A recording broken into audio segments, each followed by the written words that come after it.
Sell it, buy it, rent it, lease it. KMC Property Services, making your real estate dream a reality. Okay, so I am about to begin, and I just want to welcome everyone who is online just now on Facebook and on YouTube. And just to let you know that this is our premiere broadcast of real esthetically speaking and more. I am your host, Karen Cook, and I am a real estate dealer and the owner of KMC Property Services. I have been in the real estate business for over 12 years, and I have gained a wealth of experience from being in this business over that period. And of course, I think I have more than enough to share with you, along with our lovely guests that we have tonight. And this information that we will impart to you, we are trusting that you will be empowered and you will be enriched, and that you will not keep it to yourself, but that you will share it with your family and friends, both now and after the broadcast. And of course, our program is entitled Real Esthetically Speaking. And speaking about land, Jamaica land we love. And it's a very good way to segue into this quote. And the quote reads, "Buy on the fringe and wait. Buy land near a growing city. Buy real estate when other people want to sell. Hold what you buy." Yes. So, real esthetically speaking and more, we are going to go right into the introduction of our speaker, and thereafter we will have our question. It will be in the format of a question and answer, so please stay tuned. Okay, so tonight's special guest we have with us is Miss Delia Burke. And Miss Burke is a mortgage broker and she's a realtor associate. She's also a JP. She's an accomplished person in her own right. And so tonight, we are happy to have her on our first program. So ladies and gentlemen who are in Facebook land, you are in YouTube land, I'm asking you to just type in the chat, just give her some thumbs up, however you see fit or feel fit. Feel free to just type and just make her welcome. So at this time, I'm going to just hand the floor over to Miss Burke. So here we are. And of course, I said the format of tonight's program will be a question and answer program. So Miss Burke, being the knowledgeable and well-experienced mortgage broker you are, your first question is, what should buyers do firstly in preparation to buy a property? All right. First of all, I'd love to say thank you for having me. It is my pleasure to be here with you this evening, and I do hope that whatever information I impart, that your guest will benefit immensely from it. Home acquisition is one of the largest and most important and expensive accomplishments. And as such, we must prepare well for it. One of the first things I would recommend to persons when you're thinking of home acquisition is to start saving early. There's no doubt that you are going to need funds if you're buying a property, and therefore, the minute you start working, you need to start saving. And even if you haven't started early, it's not too late. The next thing I would recommend is that you reduce your unnecessary spending. As I said, the real estate acquisition is one of the largest acquisitions that we'll ever have in our lifetime. And therefore, there's no time now to take on unnecessary spending. You must learn strategies for saving your down payment. Different institutions will have different types of accounts that would encourage you to save, and therefore you must find an instrument to help you to save towards your goal. Most institutions, if not all institutions, financial institutions, that is, all financial institutions, they do have financial advisors. And therefore, you can walk into a financial advisor, tell that person what your plans are, how much you can afford to put down, and you can start a savings account to put aside those funds. And the most important thing that we must do is to get a pre-approval. I'm pretty sure later on in our discussion, we'll talk again about pre-approval, the pre-approval process. But pre-approval is necessary because what the pre-approval does, it helps you to determine what you can afford. It helps you to determine affordability. And getting a pre-approval in all institutions, mortgage brokers, do provide pre-approval for you, and most times this process is like 24 hours in a lot of places. I provide pre-approvals, same day pre-approvals. Wherever your financial institution is, it can be done online. So you can go online just to be aware as to how much you can afford to think about the cost of the purchase that you want to take on. Okay, what are the requirements to obtain a mortgage loan? One of the things I want to mention to persons that the mortgage process is not an onerous one. It is not. And I do not want us to feel daunted about the process at all. Yeah? You must have an attorney.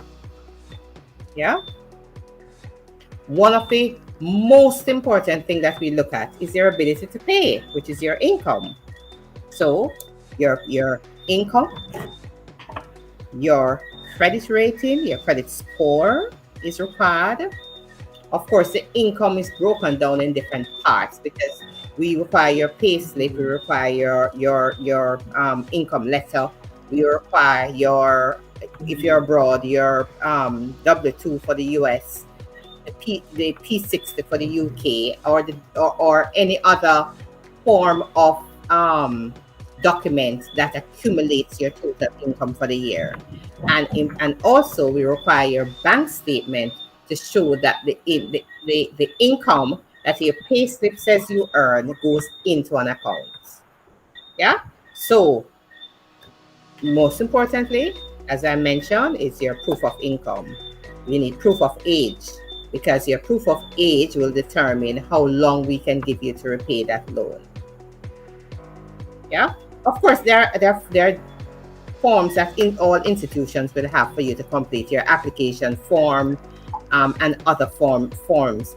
Of course, for the property that you're purchasing, we also require documentations on that property, because you need to get things like a valuation report on the property. That valuation report will tell you, they describe the property, it will tell you what the property values, and of course the institution is going to compare the value of the property as stated in the valuation report to the price that you're paying for it. Yeah, we need a surveyor's report.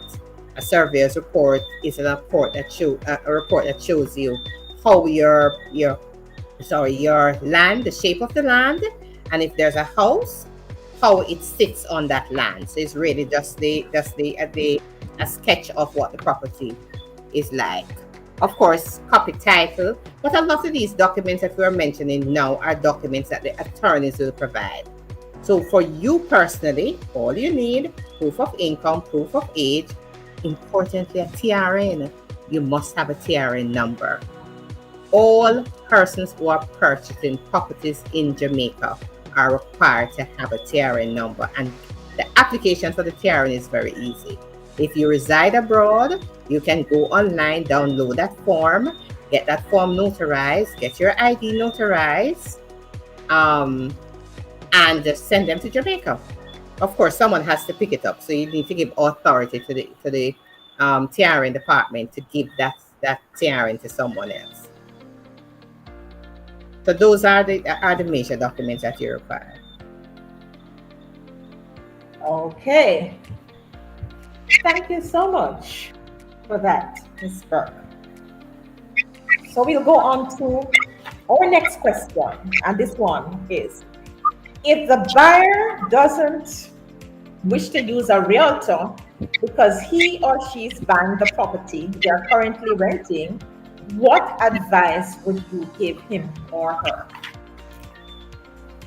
Thank you for that question. It's a very important question because it's one of those things that we come across quite often.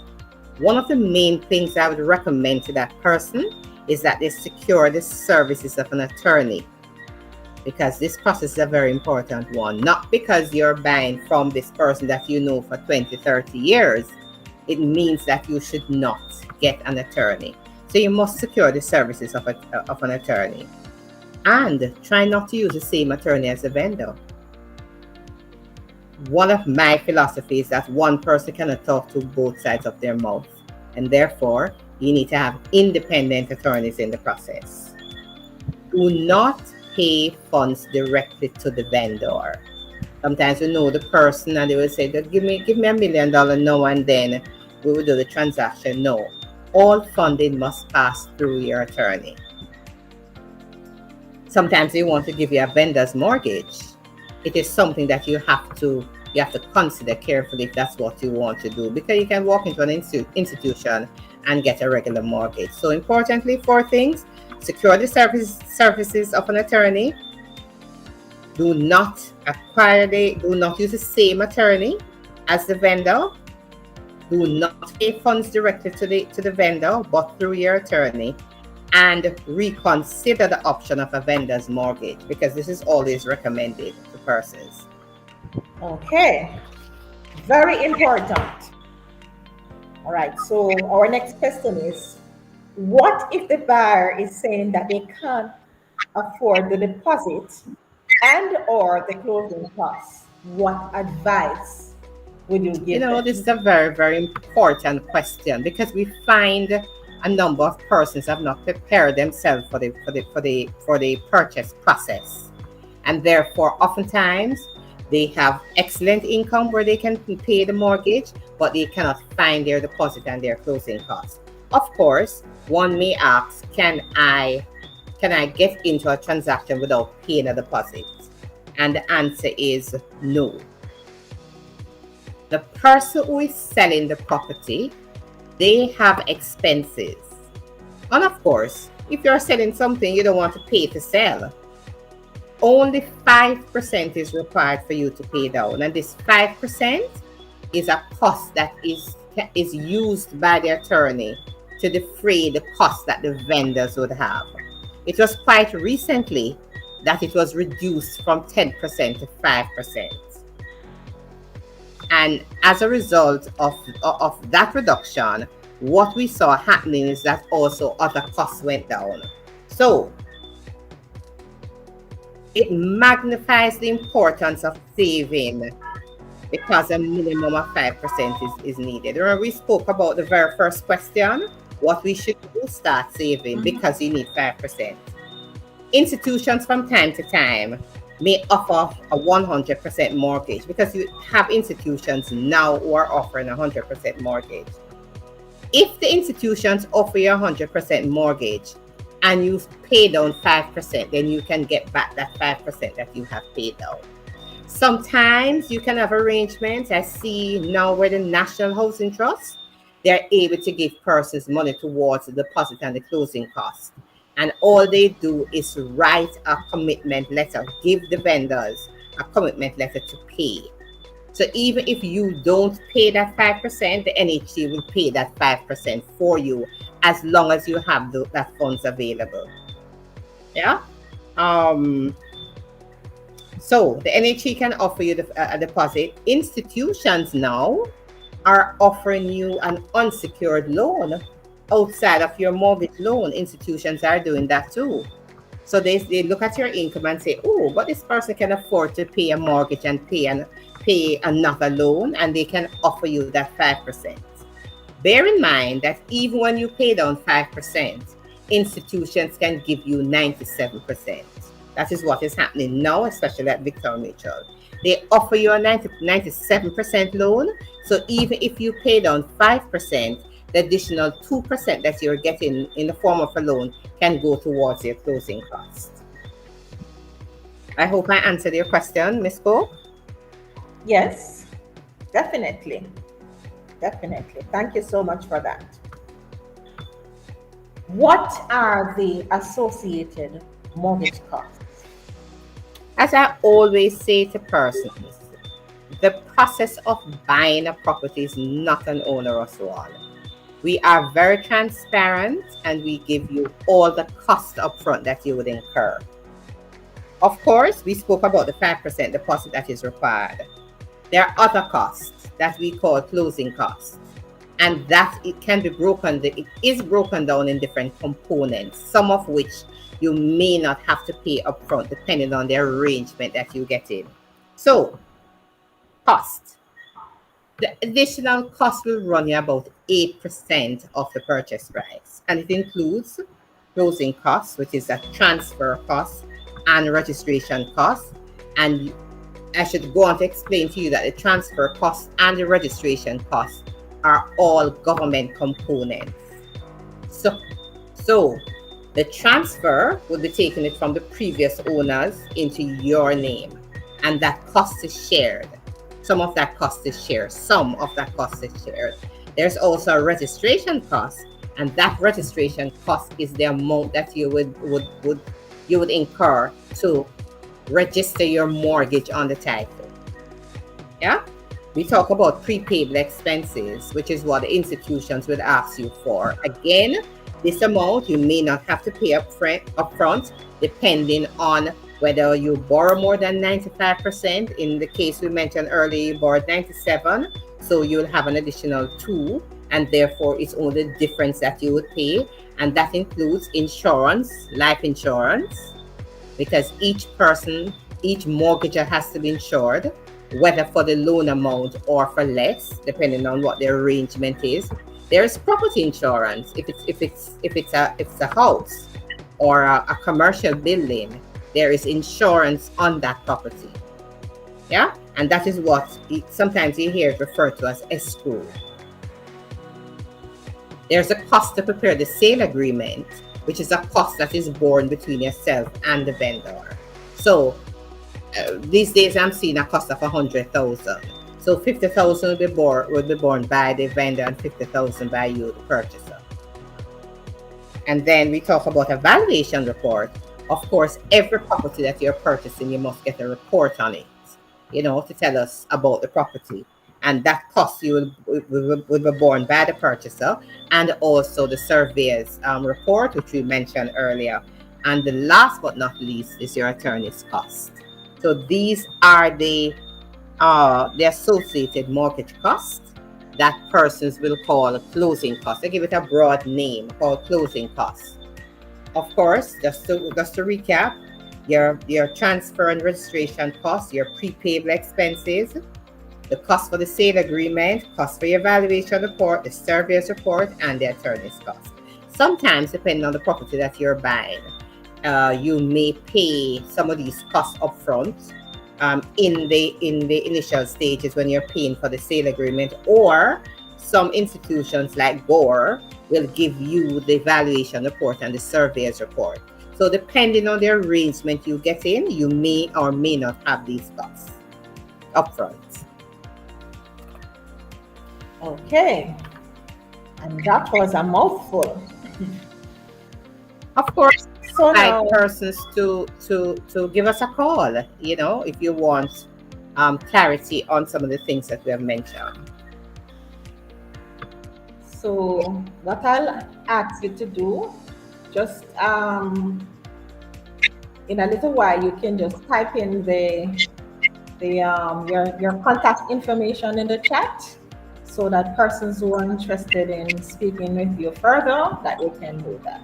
All right, as soon as you are able to, I'm asking you please when you're through. All right, so our final question is, what is joint mortgage financing?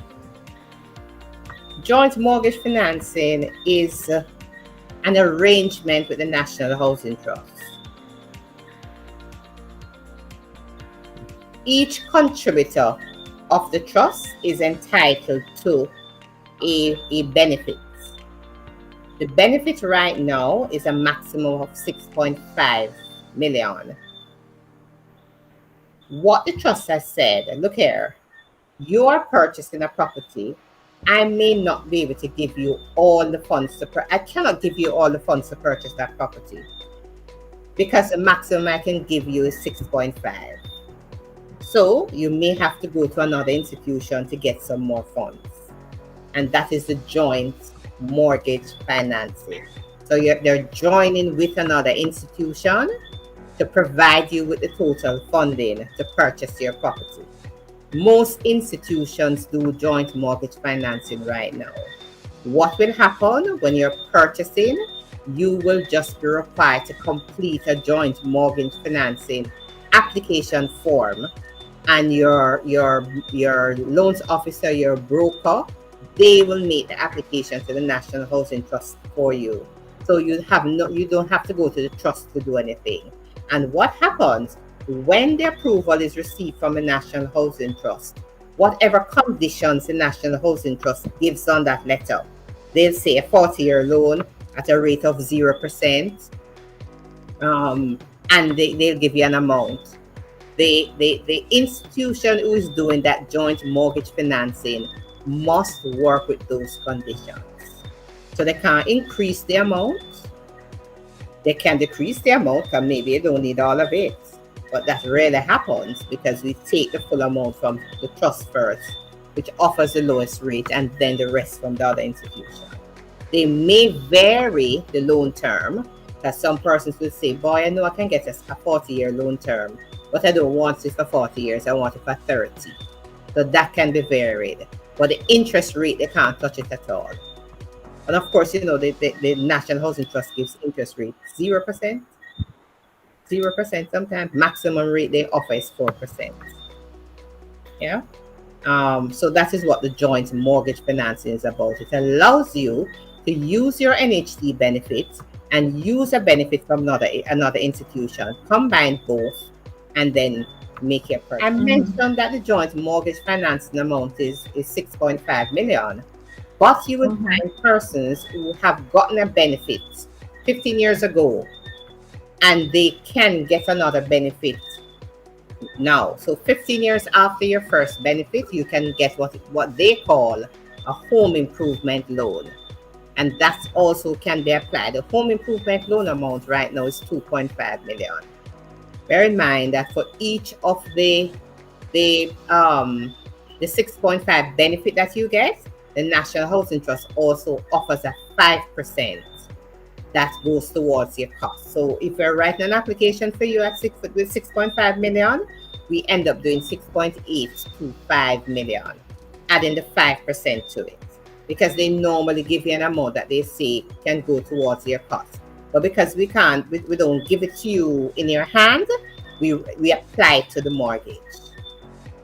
All right, let me see if I understand you correctly, Ms. Burke. Because from my understanding with the trust, the only other benefit they give you is the home improvement. When you so the benefit, what do you mean? After you get your 6.5? After you get that first benefit, even if it was a home improvement that you got, that's the only benefit you will ever get. That's the only substantive benefit you will get at that time, right? And thereafter, as you mentioned about after the 15 years. So after the 15 years, you are eligible for the home improvement. However, from my understanding, if for instance, you have never say you got married then, and your partner has never benefited from the NHT, from an NHT, has not have never gotten an NHT benefit, but you had a benefit before. My understanding is that you would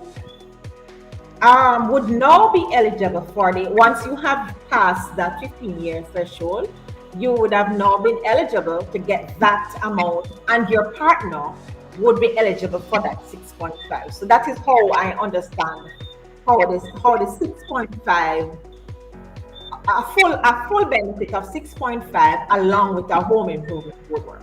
So you're suggesting that two persons can combine, one person using their 6.5 and one person using their 2.5. Yes. And And that is if that person has already gotten the benefit. I wasn't quite clear on no, what you were saying earlier. that person could not have had a benefit before and get a 6.5 now, The only person who can get a 6.5 is the person who's coming in for the very first time. So the person now who got, it was a 6.5, maybe many years ago, it was 4.5.